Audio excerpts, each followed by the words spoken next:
बलहारी द्रवहु सुदशरथ अजर बिहारी। राम सिया राम जय जय राम। राम सिया राम जय जय राम। भक्तों, आज राम कथा में सुंदर कांड के उस चौपाइयों पर चर्चा करूंगा जब पवन पुत्र हनुमान जी मां जानकी को धीरज बंधाकर, ढाढ़स बंधा करके, और फिर जब वो लौटते हैं तो किस तरीके से प्रभु के पास जाते हैं वो, और फिर प्रभु से वो चर्चा करते हैं मां के विषय में, और मां के विषय में पूरी जानकारी लंका से लौटकर प्रभु को देते हैं। जनक सुत ही समझाई करी बहुविधि धीरज दिन। चरण कमल सिरुनाई कपि गवनु राम पही खिन्न। हनुमान जी ने जानकी जी को समझाकर बहुत प्रकार से धीरज दिया और उनके चरण कमलों में सिर नवाकर श्री राम जी के पास गमन किया। चलत महाधुनि गरज सी भारी गर्भ स्रवहि सुनि निश्चर नारी। नाग सिंधु पार ही आवा शब्द किली किला कपिन सुनावा। चलते समय उन्होंने महाध्वनि से, यानी कि बजरंगबली ने महाध्वनि से भारी गर्जन किया, जिसको सुनकर के राक्षसों की स्त्रियों के गर्भ गिरने लगे। समुद्र लांग कर वे इस पार आए और उन्होंने वानरों को किलकिला शब्द यानी कि हर्ष ध्वनि सुनाया, सारी बातें सुनाई। हर्ष सब बिलो की हनुमाना नूतन जन्म कपिन तब जाना। मुख प्रसन्न तन तेज बिराजा किन्हे श्री राम चंद्र कर काजा। हनुमान जी को देखकर सब हर्षित हो गए और तब वानरों ने अपना नया जन्म समझा। हनुमान जी का मुख प्रसन्न है और शरीर में तेज विराजमान है, जिससे उन्होंने समझ लिया कि ये श्री रामचंद्र जी का कार्य आप करके वापस लौट आए हैं।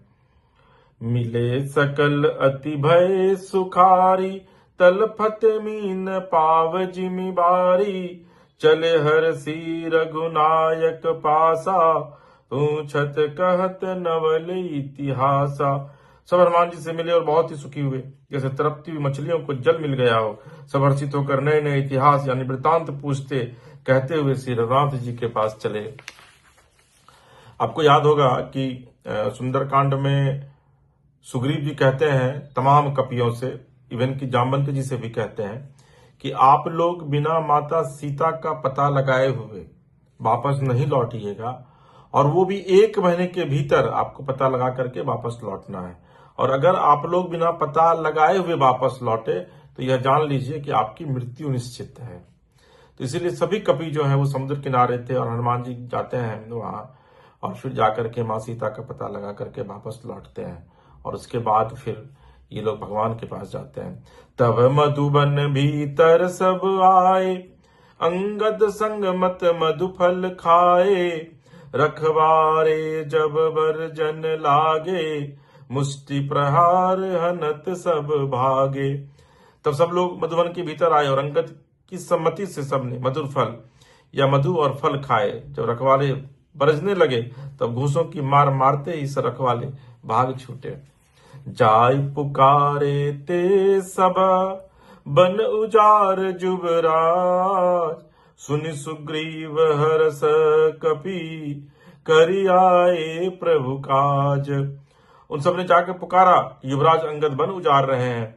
यह सुनकर सुग्रीव हर्षित हुए कि वानर प्रभु का कार्य कर वापस लौट आए हैं। जो न होती सीता सुधि पाई मधुबन के फल सकहीं की खाई। यही विधि मन विचार कर राजा आई गए कपि सहित समाजा। यदि सीता जी को खबर न पाई होती तो क्या वे मधुबन का फल खा सकते थे? इस प्रकार राजा सुग्रीव मन में विचार कर ही रहे थे कि समाज सहित सभी वानरगण आ गए। आई सबनि नावा पद सीसा मिले सबनि अति प्रेम कपीसा। पूछ कुशल कुशल पद देखी, राम कृपा भा काजु विशेषी। सबने आकर सुग्रीव के चरणों में सिर नवाया। कपिराज सुग्रीव सभी से बड़े प्रेम के साथ मिले। उन्होंने कुशल पूछी, तब वानरों ने उत्तर दिया, आपके चरणों के दर्शन से सब कुशल है। श्री राम जी की कृपा से विशेष कार्य हुआ, कार्य में विशेष सफलता मिली है। नाथ काजु किन्हेउ हनुमाना, राखे सकल कपिन के प्राणा। सुनि सुग्रीव बहुरी तेहि मिलेऊ, कपिन सहित रघुपति पहि चलेऊ। हे नाथ, हनुमान जी ने ही सब कार्य किया और सब वानरों के प्राण बचा लिए। यह सुनकर सुग्रीव जी हनुमान जी से फिर मिले और सब वानरों समेत श्री रघुनाथ जी के पास चले। राम कपिन जब आवत देखा, किए काजु मन हरस विशेषा। फटिक शिला बैठे दो भाई, परे सकल कपि चरणन ही जाई। श्री राम जी ने जब वानरों को कार्य किए हुए आते देखा, तब उनके मन में विशेष हर्ष हुआ। दोनों भाई स्फटिक शिला पर बैठे थे। सब वानर जाकर उनके चरणों पर गिर पड़े। प्रीति सहित सब भेंटे, रघुपति करुणा पुंज। पूछ कुशल नाथ अब, कुशल देखी पद कंज। दया की राशि श्री रघुनाथ जी सबसे प्रेम सहित गले लगकर मिले और कुशल पूछे। वानरों ने कहा, हे नाथ, आपके चरण कमलों के दर्शन पाने से अब सब कुशल है। जामवंत कह सुनु रघुराया, जा पर नाथ करहु तुम दाया। ताहि सदा शुभ कुशल निरंतर, सुर नर मुनि प्रसन्नता ऊपर। जामवंत जी ने कहा कि हे रघुनाथ जी सुनिए। हे नाथ, जिस पर आप दया करते हैं उसे सदा कल्याण और निरंतर कुशल है। देवता मनुष्य और मुनि सभी उस पर प्रसन्न रहते हैं। यानी कि प्रभु राम जी की कृपा जिस पर होती है, कहा जाता है कि उस पर सभी जितने भी देवी देवता हैं, मनुष्य हैं, संत हैं, मुनि हैं, ऋषि हैं, सभी लोग उन पर प्रसन्न होते हैं। इसलिए तुलसीदास जी ने लिखा है, बाबा लिखते हैं कि जा पर कृपा राम की होई, ता पर कृपा करहि सब कोई। सोई विजयी बिनयी गुण सागर, तासु सुजसु त्रैलोक उजागर। प्रभु की कृपा भयउ सब काजू, जन्म हमार सफल भा आजू। वही विजयी है, वही विनयी है और वही गुणों का समुद्र बन जाता है। उसी का सुंदर यश तीनों लोकों में प्रकाशित होता है। प्रभु की कृपा से सब कार्य हुआ, आज हमारा जन्म सफल हो गया। नाथ पवन सुत किन्हि जो करनी, सहसौ मुख न जाय सुबरनी।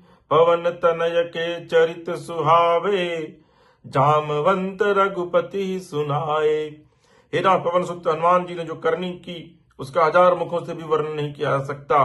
तब जामवान ने हनुमान जी के सुंदर चरित्र, यानी हनुमान जी ने लंका में जो कार्य किए थे, वह श्री रघुनाथ जी को सुनाया। सुनत कृपा निधि मन अति भाए, पुनि हनुमान हर सिंह लाए। कहु तात के ही भांति जान की, रहति करति रक्षा स्वप्राण की। वे चरित्र सुनने पर कृपा निधि श्री रामचंद्र जी के मन को बहुत ही अच्छे लगे। उन्होंने हर्षित होकर हनुमान जी को फिर हृदय से लगा लिया और कहा, हे तात, कहो सीता किस प्रकार रहती है और अपने प्राणों की रक्षा करती है।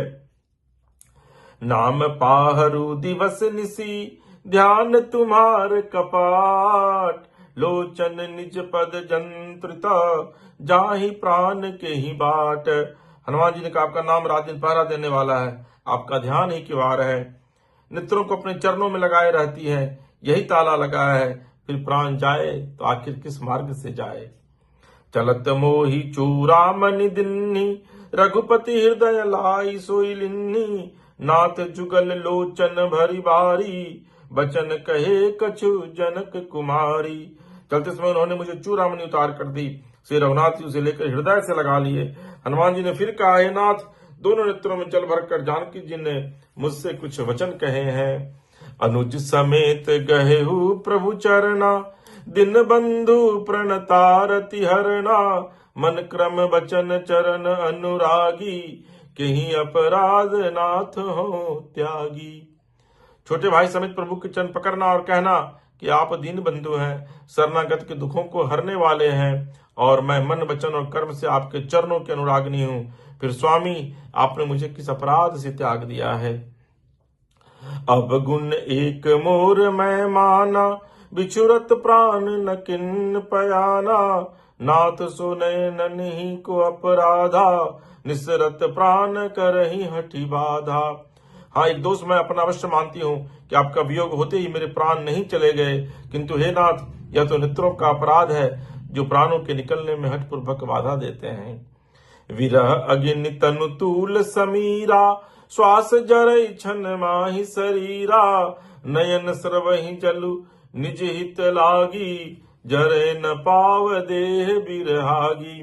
विरह अग्नि है, शरीर रूई है और श्वास पवन है। इस प्रकार अग्नि और पवन का संयोग होने से शरीर क्षण मात्र में जल सकता है, परंतु नेत्र अपने हित के लिए प्रभु का स्वरूप देखकर सुखी होने के लिए जल यानी आंसू बरसाते हैं, जिससे विरह की आग से भी देह जलने नहीं पाती है। मां सीता की इस विरह वेदना को समझिए जो बाबा तुलसीदास जी ने रामचरितमानस में लिखी है। सीता कहे अति विपत्ति विशाला, बिनहि कहीं कहे भली दीन दयाला। सीता जी की विपत्ति बहुत बड़ी है, हे दीन दयालु, वह बिना कही अच्छी है, कहने से आपको बड़ा क्लेश होगा। ये हनुमान जी कहते हैं प्रभु से।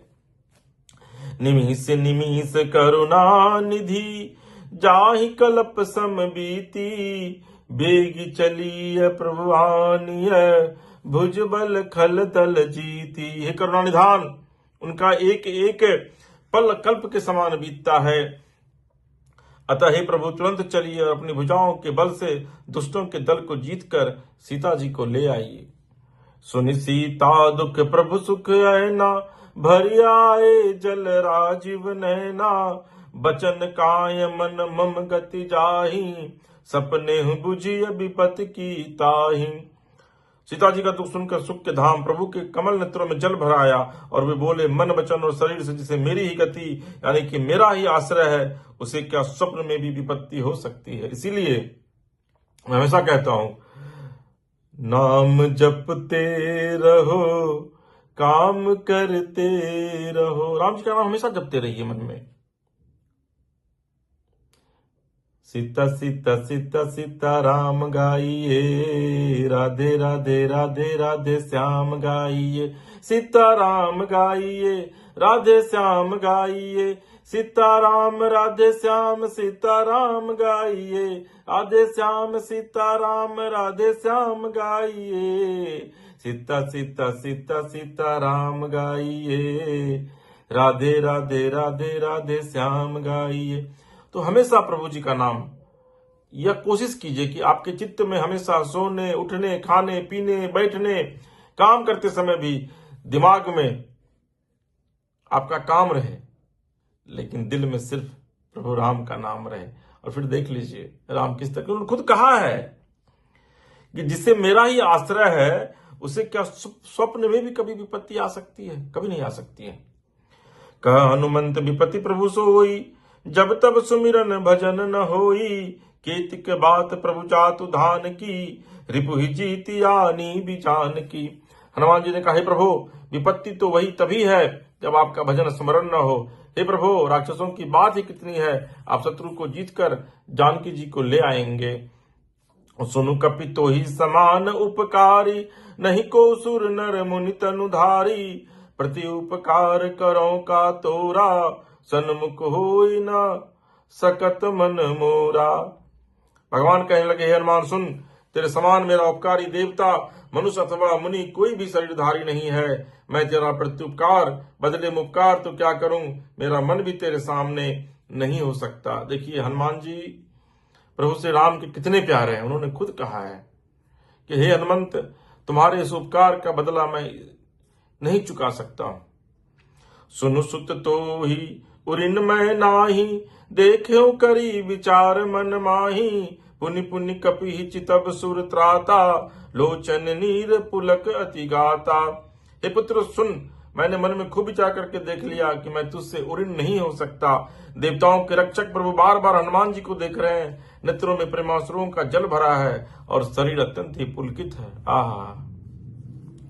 सुनि प्रभु बचन बिलो की मुख, गात हरसि हनुमंत, चरण परे प्रेमा कुल, त्राहि त्राहि भगवंत। प्रभु के वचन सुनकर उनके प्रसन्न मुक्त तथा पुलकित अंगों को देखकर हनुमान जी हर्षित हो गए और प्रेम में विकल होकर, हे भगवान, मेरी रक्षा करो कहते हुए श्री राम जी के चरणों में गिर पड़े। बार बार प्रभु चहि उठावा, प्रेम मगन तेहि उठब न भावा। प्रभु कर पंकज कपि के सीसा, सुमिरि सो दशा मगन गौरीसा। प्रभु उनको बार बार उठाना चाहते हैं, परंतु प्रेम में डूबे हनुमान जी को चरणों से उठाना सुहाता नहीं है। प्रभु का कर कमल हनुमान जी के सिर पर है, उस स्थिति का स्मरण करके शिव जी भी प्रेम मग्न हो जाते हैं। सावधान मन कर पुण्य शंकर, लागे कहन कथा अति सुंदर। कपि उठाई प्रभु हृदय लगावा, कर गई परम निकट बैठावा। फिर मन को सावधान करते शंकर जी अत्यंत सुंदर कथा कहने लगे। हनुमान जी को उठाकर प्रभु ने हृदय से लगा लिया और हाथ पकड़कर अत्यंत ही निकट बैठा लिया। कहु कपि रावण पालित लंका, केहि विधि दहे दुर्ग अति बंका। प्रभु प्रसन्न जाना हनुमाना, बोला बचन विगत अभिमाना। हे हनुमान बताओ तो रावण के द्वारा सुरक्षित लंका और उसके बड़े वहां के किले की तुमने किस तरह जलाया। हनुमान जी ने प्रभु को प्रसन्न जाना और अभिमान रहित वचन बोले। शाखा मृग कै बरी मनुसाई, शाखा ते शाखा पर जाई। नाग सिंधु हाटक पुर जारा, निश्चर गण बदि विपिन उजारा। बंदर का बस यही बड़ा पुरुषार्थ है कि वह डाल से दूसरी डाल पर चला जाता है। मैंने जो समुद्र लांग कर सोने का नगर जलाया और राक्षसगण को मारकर अशोक वन को उजाड़ डाला, सो सब तब प्रताप रघुनाई। नाथ न कछु मोरी प्रभुताई। यह सब तो हे श्री रघुनाथ जी आप ही का प्रताप है। हे नाथ इसमें मेरी प्रभुता बड़ाई कुछ भी नहीं है। ता कहूं प्रभु कछु अगम नहीं, जा पर तुम अनुकूल। तब प्रभाव बरवान लही, जार सकई खलु तूल। हे प्रभु जिस पर आप प्रसन्न हो उसके लिए कुछ भी कठिन नहीं है। आपके प्रभाव से रुई जो स्वयं बहुत जल्दी जल जाने वाली वस्तु है, बरवानल को निश्चय चला सकती है, अर्थात असंभव भी संभव हो सकता है। मंगल भवन अमंगल हारी, द्रवहु सुदशरथ अजर बिहारी। बोलिए सियावर रामचंद्र की जय, पवन सुत हनुमान की जय। नमः पार्वती पतये, हर हर महादेव। भक्तजनों आज का ये प्रसंग जब हनुमान जी लौटे हैं लंका से, तो प्रभु श्री राम जी के पास जाकर जो सुनाते हैं, सुंदरकांड में इस प्रसंग की चर्चा की गई है। इस प्रसंग की चर्चा मैंने आपसे की। आपको अगर ये प्रसंग अच्छा लगा तो आप मानस कथा रामायण को सब्सक्राइब कीजिए, लाइक कीजिए, शेयर कीजिए। और अब जो अगला प्रकरण मैं कहूंगा उसमें हनुमान जी किस तरीके से लंका दहन करते हैं, हनुमान जी को भगवान की भक्ति किस तरीके से मिलती है, और फिर किस तरीके से हनुमान जी राम जी के साथ समुद्र तट पर जाते हैं, इन तमाम प्रसंगों की चर्चा करूंगा। प्रभु श्री राम आपके और आपके पूरे परिवार का कल्याण करे। श्री सीताराम।